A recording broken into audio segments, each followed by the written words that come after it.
Bonjour, bonsoir, shalom à tous les serviteurs et servants de l'Éternel. Merci encore d'être là, connectés à l'émission L'œil de l'Église avec le pasteur Salomon Kaninga. Nous sommes en train de parler sur le royaume de Dieu vers nous. Je pense bien, nous sommes à la 9e séance aujourd'hui. J'étais en train de parler sur la gloire, la splendeur et les lois du roi sont déterminées par rapport à la grandeur de son territoire, à l'étendue de son territoire. Autrement dit que la grandeur du roi, sa valeur dépend de l'étendue là où il domine. Plus que le roi a une grande étendue, plus que sa grandeur aussi est grande, sa splendeur aussi est grande. Plus que le roi a une petite étendue, plus aussi sa gloire et sa splendeur est réduite selon la dimension de son territoire. Alors ça, je voudrais déjà vous donner l'image de notre royaume. C'est pourquoi, raison pour laquelle quand Dieu a fait la conception de créer notre univers, vous allez voir notre univers qui n'a pas de limite. Notre univers est tellement grand, Dieu a créé l'univers qui est tellement grand, qui n'a pas de limite, et il n'y a aucune personne qui a existé, qui existera, qui va découvrir les extrémités seulement de la Terre. La Terre, c'est une des planètes, une des petites planètes. Je dis bien une des petites planètes, mais il n'y a aucune personne qui a mesure de contrôler, encore d'aller voir les extrémités. Aucune personne n'a découvert les extrémités de la Terre. Tu vois, c'est-à-dire seulement une seule planète. Maintenant, quand nous allons parler sur les galaxies, la Bible dit que le monde a plus de millions de galaxies. Le monde a plus de 8 milliards de galaxies. Et une galaxie a combien? A plus de milliards d'étoiles à l'intérieur. Donc ça, personne ne va découvrir. Pour dire que l'influence de notre roi, le Dieu Tout-Puissant, le Père de notre Seigneur Jésus-Christ, qui est le roi, son influence dépend du territoire, dépend de son territoire. Son influence dépend des extrémités de son territoire qu'il contrôle. Comme l'univers n'a pas de frontières, comme l'univers n'a pas de limite, pour dire que l'influence de notre roi n'a pas de limite. La gloire, la splendeur de notre roi n'a pas de limite. Mais tandis que le roi belge, son influence est limitée seulement sur son petit pays qui est 80 fois moins que le Congo. Et la reine Elisabeth, son influence aussi est seulement à la Grande-Bretagne ou bien au Royaume-Uni. Son influence est déterminée selon les frontières qu'il dirige. Mais Dieu a créé l'univers qui n'a pas d'extrémité, qui n'a pas de limite pour déterminer la grandeur de notre Dieu, que sa splendeur n'a pas de limite. Et ça, on parle seulement en termes de l'univers. Mais quand nous allons parler aussi sur son royaume lui-même, là où lui-même habite, là où il a son sanctuaire, vous allez vite comprendre que là-bas, c'est plus que l'univers même. Il n'y a même dans son royaume, n'a pas de limite. Le royaume de Dieu n'a pas de limite. Son royaume est sans limite, est sans frontières. Et même un ange ne peut jamais découvrir les limites du royaume de Dieu. Alors pour dire que la gloire de Dieu, sa splendeur, à partir de notre univers, même dans le ciel, bien dans le royaume de ciel, là où il dirige, c'est-à-dire il n'a pas de limite. Nous allons parler sur le gouvernement. Pourquoi le gouvernement en principe, dans tout royaume, il y a un gouvernement.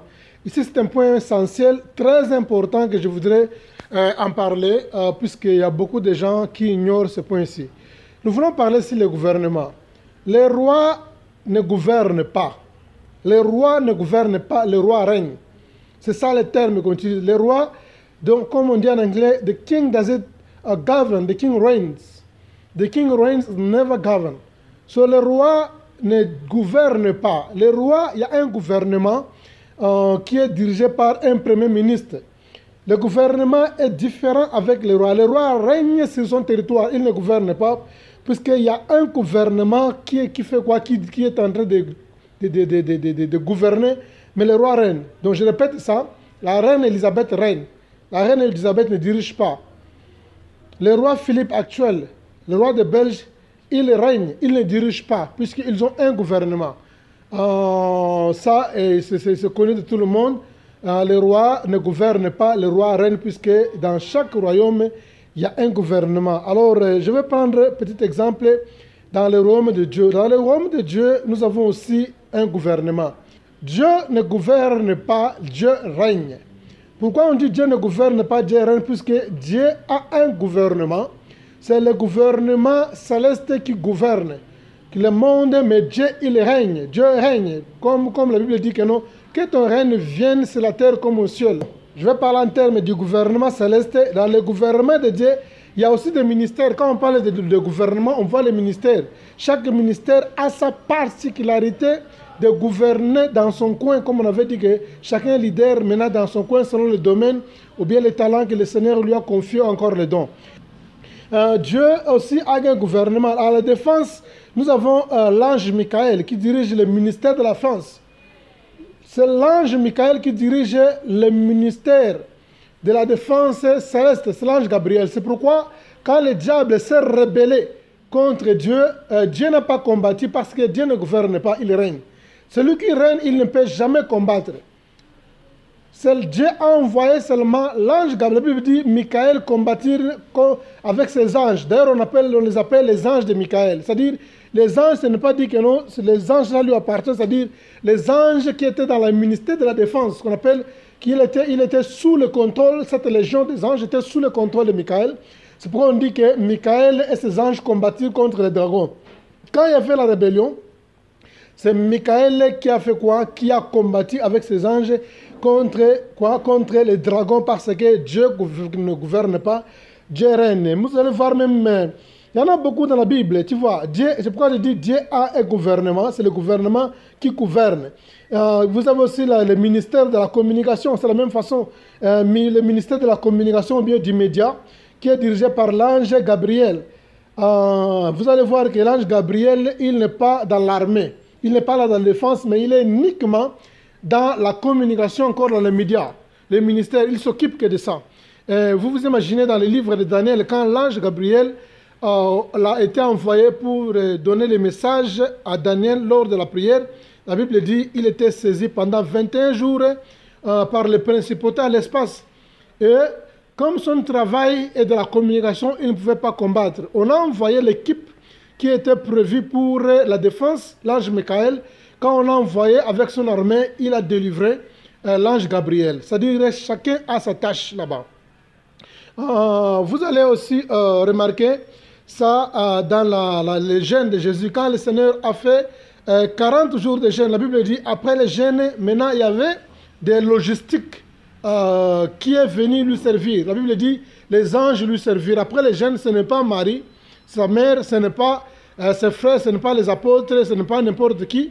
Il n'y a aucune personne qui a préparé pour lui. La Bible dit plutôt, les anges sont venus pour le servir. Quels anges sont les anges qui travaillent dans la logistique? Ils travaillent uniquement dans la logistique. Quand vous priez le Seigneur, vous n'avez pas un travail, vous avez besoin de la nourriture, il y a un qui s'occupe de la logistique que Dieu va dépêcher pour vous servir. Alors nous allons parler aussi en termes de la population. Un royaume doit avoir la population. C'est-à-dire, la population, c'est quoi? Ce sont des citoyens du royaume. On appelle les citoyens du royaume. Nous ne sommes pas, en principe, dans la conception divine, nous ne sommes pas, en principe, les chrétiens comme on nous appelle, les chrétiens. Dans la conception divine, nous sommes les citoyens célestes.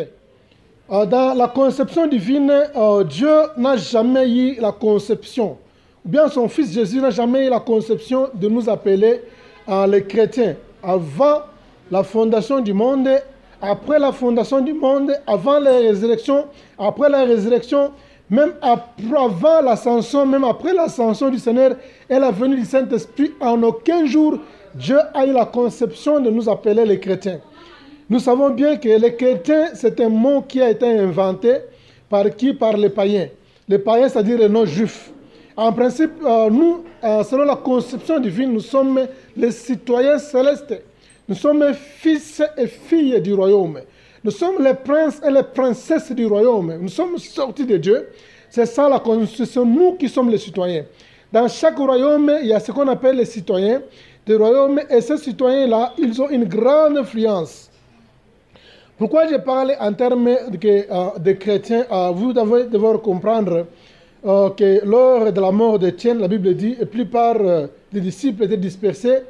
Ils sont allés se réfugier dans Antioche. Vous savez, l'Antioche n'avait pas l'influence romaine. C'était un territoire qui était contrôlé par les Grecs, qui avait l'influence grecque. Quand ils sont allés là-bas, les disciples, les gens qui l'ont vu pour la première fois, arriver dans leur territoire, dans leur façon de parler, de se comporter, ils se sont dit que non, ça ce sont des christianos. Ça ce sont des christianos. Christianos en grec signifie chrétien. Les gens qui ont la manière, qui marchent, qui se comportent textuellement comme leur maître, comme leur roi. C'est qu'on a pour nous appeler les christianos. Cette conception n'est pas de Dieu. Dieu a sa conception et cette conception ne changera pas. La conception de Dieu ne peut jamais être remplacée par la conception païenne. Une conception que les païens ont fait pour nous appeler les chrétiens ne peut jamais remplacer la conception divine que Dieu a préalablement prévue pendant des années pour nous appeler. Notre vraie identité n'est pas chrétienne, mais notre vraie identité dans la Bible, c'est quoi? Nous sommes fils et filles du royaume. Nous sommes les co-héritiers du Seigneur Jésus-Christ. Et nous sommes aussi les princes et les princesses, les fils et les filles du roi. C'est ça la conception de la Bible. Chaque royaume, un citoyen a ses droits. Là, nous allons parler sur les droits d'un citoyen.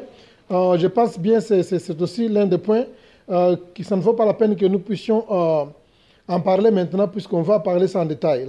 Et nous avons parlé avec vous en long et en terme en décortiquant que le royaume est caractérisé par 6 éléments: roi, territoire, gouvernement, population, armée, 6 constitutions. Alors, je vous ai parlé en long et en large concernant le royaume, concernant le roi, le territoire, le gouvernement, la population. Aujourd'hui, nous allons parler sur l'armée et la constitution dans notre 9e séance sur le royaume de Dieu vers nous. Comme je vous ai dit là, on ne peut pas avoir un royaume qui n'a pas d'armée. Chaque royaume a une armée. Il n'y a pas un royaume qui peut exister dans ce monde ici sans pour autant avoir une armée. Dans chaque royaume, on a une armée qui défend les intérêts du royaume et qui protège aussi les frontières. En principe, puisque le rôle de l'armée, c'est défendre la patrie, ou bien défendre la patrie, défendre la nation, défendre la République, aussi défendre les frontières du royaume, ce qu'on appelle une armée, et aussi protéger les citoyens du royaume. Alors, nous avons aussi une armée. Je vous expliquais l'utilité d'une armée dans une nation. En principe, dans des pays qui sont développés, vous ne verrez pas les soldats armés dans la ville. Les soldats sont armés et sont autorisés seulement à rester dans les frontières et dans leur camp. Tel qu'ici, nous vivons en Afrique du Sud, même si vous allez en Europe, même si vous allez en Amérique, vous allez voir qu'il y a un peu de discipline. Dans ce cadre-là, ce n'est que chez nous, d'autres pays africains, il y a l'anarchie totale. Donc, le soldat, vous ne le verrez jamais à l'extérieur avec une arme. Peut-être il y a un cas qui est tellement sérieux et on demande une intervention militaire pour renforcer la police. Mais au cas contraire, vous ne verrez jamais le soldat avec les armes en train de circuler, même s'il est dans le bus. Même s'il est dans son véhicule privé, les soldats sont dans leur caserne. Ils habitent dans leur camp. Et à part les soldats qui habitent dans leur camp, le reste des militaires, ils sont dans les frontières, ils surveillent les frontières. Et ils sont là pour protéger les citoyens qui habitent dans un royaume. C'est ça le rôle des militaires. Si par exemple, un citoyen a un problème, par exemple, contre une autre nation, ou bien les citoyens ont un problème contre une autre nation, maintenant l'armée va se lever pour faire quoi? Pour défendre leur cause. C'est ça le rôle d'une armée. Voilà. Et nous avons parlé sur le royaume de Dieu vers nous. Comment on peut inspirer ça par rapport à la réalité du royaume de Dieu, suite, disons, en comparant, en faisant la comparaison avec une armée? Nous, en principe, nous sommes les citoyens du royaume de Dieu. Il y a beaucoup de gens qui font la confusion. Nous ne sommes pas l'armée de l'Éternel. Nous sommes les citoyens du royaume. Nous ne sommes pas l'armée de l'Éternel. Je répète, nous sommes les citoyens du royaume de Dieu. Nous sommes les fils, les filles du roi. Nous ne sommes pas l'armée. Dieu a une armée, Dieu a une défense, qu'on appelle, comme je vous ai parlé là, sur le gouvernement. il y a aussi le ministère de la Défense. Dieu a aussi une armée. L'armée de Dieu est constituée par des anges, qui est dirigée par l'ange Michael dans la Bible. C'est pourquoi je vous ai donné l'exemple pour vous faire voir que l'ange Michael, il a fait beaucoup de travail dans la Bible comme étant dans le gouvernement divin.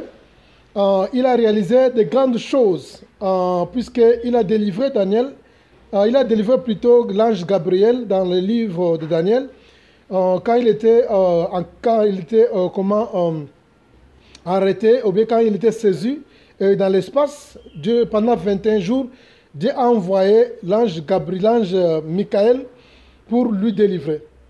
Alors, quand je parle de l'armée, comment on peut avoir la conception, comment l'armée fonctionne? L'armée de l'Éternel est composée par les anges. Et l'armée de l'Éternel est dirigée par l'ange Michael. Alors, nous sommes des citoyens dans le royaume, nous ne sommes pas l'armée de l'Éternel. Il y a beaucoup de gens qui font la confusion entre être un citoyen du royaume et être une armée. C'est une grande erreur de penser que nous sommes l'armée de l'Éternel. Nous ne sommes pas l'armée de l'Éternel et nous ne serons jamais l'armée de l'Éternel, ni dans ce jour-ci, ni dans les jours passés, ni dans les jours à venir. Dieu a une armée qui est dans son gouvernement et Dieu, il n'a pas l'armée comme étant nous les citoyens. Nous sommes les fils et les filles du royaume. Et vous ne verrez jamais un prince dans un royaume s'enrôler dans l'armée. Vous ne verrez jamais une princesse dans un royaume aller s'enrôler dans l'armée. S'ils ont un problème, ils appellent seulement le ministère de la Défense et le ministère de la Défense va déléguer les militaires qui sont appropriés pour défendre une cause. C'est-à-dire, nous sommes les fils et les filles du royaume de Dieu. Il ne faut jamais penser même un jour que nous sommes l'armée de l'Éternel puisque Dieu a son armée.